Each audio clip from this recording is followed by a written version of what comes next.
Salam sejahtera, Shalom, Assalamualaikum warahmatullahi wabarakatuh. Namo Buddhaya, salam kebajikan, Om Swastiastu. Semoga saudara berlimpah dengan kedamaian dan kesejahteraan yang sempurna dari Tuhan. Saya Dr. Iwan Wisnuwardana. Episode Humanity kali ini mengangkat tema mengenal si Raja Rimba Sumatera. Saudara pernah dengar istilah si Raja Rimba?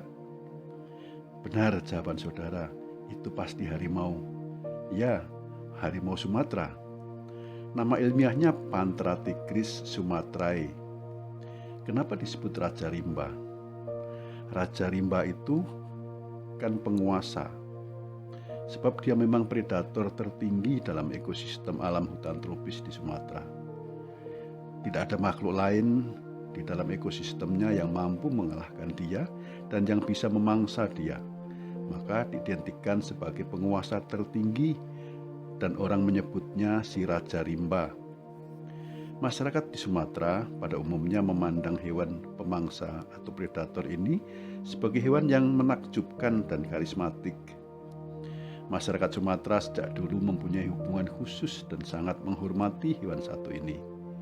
Berdasarkan kisah legenda, hubungan manusia dan harimau di Sumatera mempunyai dimensi spiritual, dan hal inilah yang melindungi keberadaan harimau di hutan Sumatera. Banyak sekali mitos-mitos tentang hewan ini merebak di masyarakat, bahkan ada sebutan-sebutan khusus di berbagai daerah. Masyarakat Aceh misalnya menyebut harimau Sumatera ini dengan nama Rimuang. Seorang penulis Belanda, Henry Karel Sandgraaf, dalam bukunya berjudul Aceh, menyebutkan Rimuang merupakan jelmaan dari harimau putih dan harimau hitam yang menjaga makam milik Teuku Cot Bada di daerah Pidi. Rimuang sesekali mendatangi makam itu menjelang maghrib. Masyarakat Kerinci di Provinsi Jambi mempercayai bahwa harimau Sumatera merupakan jelmaan sahabat dan prajurit dari para leluhur. Harimau disebut Imau Serapat atau Imau Ulubalang yang tinggal di punggung-punggung bukit, di dalam hutan, muara, dan di hulu sungai. Imau Serapat merupakan pelindung manusia, menjaga hutan, dan menghalau satwa buas masuk ke pemukiman. Masyarakat Kerinci juga meyakini harimau harus dihormati, sehingga pantang bagi siapapun yang masuk ke dalam hutan dan menyebut harimau. Mereka harus menyebutnya Dio, Diau, atau Hang Tuo. Penghormatan ini karena harimau dianggap makhluk yang terlebih dahulu menempati wilayah Kerinci jauh sebelum kedatangan manusia. Bila masyarakat melihat ada harimau masuk ke dalam pemukiman, maka ini menandakan ada larangan adat dan hukum moral yang dilanggar oleh orang yang ada di pemukiman tersebut.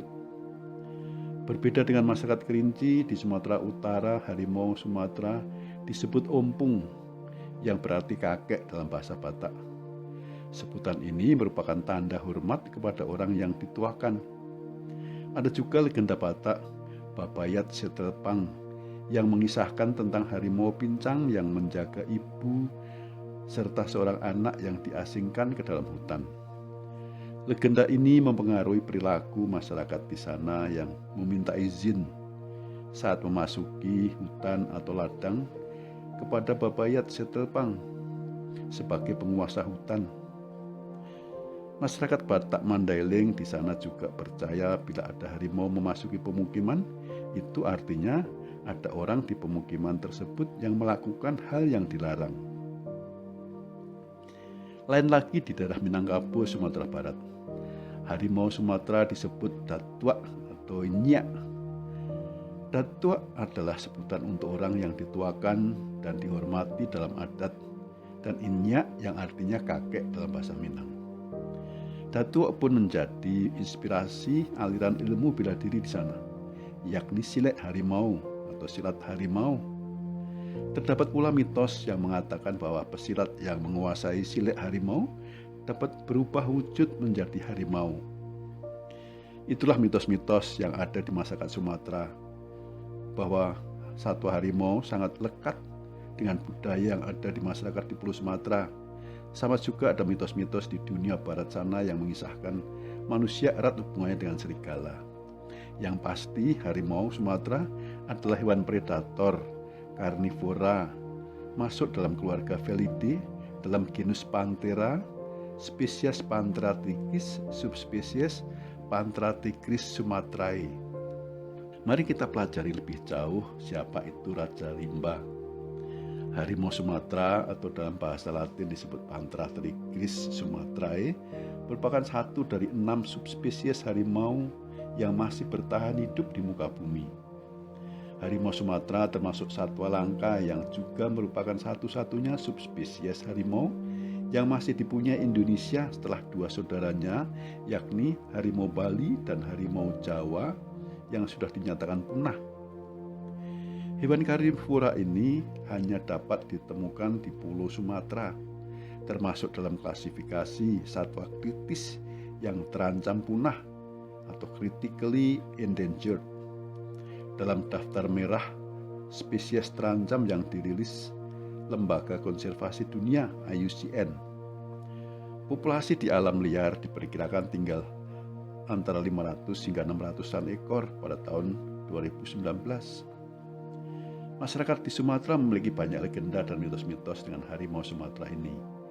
Itu menandakan masyarakat sudah terbiasa hidup berdampingan dengan harimau Sumatera yang juga disebut Raja Rimba, Limueng, Limau Serapat, Ompung, Datuk, Inyik, Ulu Balang.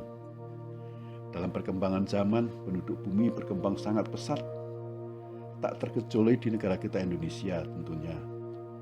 Kebutuhan akan ruang untuk pemukiman, pertanian, untuk pangan, perkebunan, untuk industri, dan pengembangan perekonomian membutuhkan ruang yang tidak lain sebagiannya adalah habitat harimau yang masih tersisa. Terjadilah persaingan antara harimau dan manusia memperebutkan wilayah kekuasaan. Tentulah harimau kalah lawan manusia. Jadilah Raja Rimba kehilangan tahtanya sebagai penguasa hutan. Akankah harimau Sumatera punah dari negeri kita? Jikalau hal itu terjadi, apalagi yang kita banggakan dari kekayaan alam kita? Lembaga konservasilah menjadi jembatan bagi penyelamatan harimau Sumatera. Lembaga konservasi menjadi benteng terakhir bagi perlindungan satwa terancam punah. Hendaknya ini menjadi tanggung jawab segenap bangsa agar harimau Sumatera tidak punah seperti saudaranya harimau Jawa dan harimau Bali. Habitat serta ekosistem hutan hujan tropis Sumatera hendaklah tetap terjaga untuk mempertahankan kelangsungan hidup plasma nutfah yang menjadi kekayaan alam Indonesia. Ini adalah anugerah kekayaan alam dari Tuhan yang tak ternilai harganya. Kita bahkan bisa mensejahterakan aneka satwa liar di alam habitat mereka. Bisakah kita mensejahterakan satwa di alam liar? Bisa. Caranya mempertahankan dan tidak mengusik ekosistem yang menjadi habitat bagi satwa-satwa terancam punah agar mereka hidup secara alami mengikuti keseimbangan ekosistem yang ada. Maka satwa dan biota yang berada di alam sistem itu terjaga kesejahteraannya. Marilah kita berbuat baik segenap bangsa Indonesia terhadap alam dan lingkungan yang kita miliki. Jika kita berbuat baik kepada alam dan lingkungan, maka alam juga akan mensejahterakan kita semua. Janganlah kiranya alam murka oleh karena kerusakan lingkungan, karena kejahatan manusia terhadap mereka. Di muka bumi ini selalu berlaku hukum tabur tuai.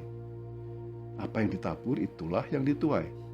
Jika kita menabur kebaikan, maka kita juga akan menuai kebaikan. Biarlah kiranya si Raja Rimba tetap dalam tahtanya, yaitu di dalam ekosistem hutan hujan tropis Sumatera sebagai kekayaan alam yang tak ternilai harganya, yang adalah anugerah dari Tuhan Yang Maha Esa dan yang harus kita jaga kelestariannya. Salam lestari dan salam sejahtera. Shalom. Assalamualaikum warahmatullahi wabarakatuh. Namo Buddhaya. Salam kebajikan. Om Santi Santi Santi Om. Semoga saudara berlimpah dengan kedamaian dan kesejahteraan yang sempurna dari Tuhan. Amin.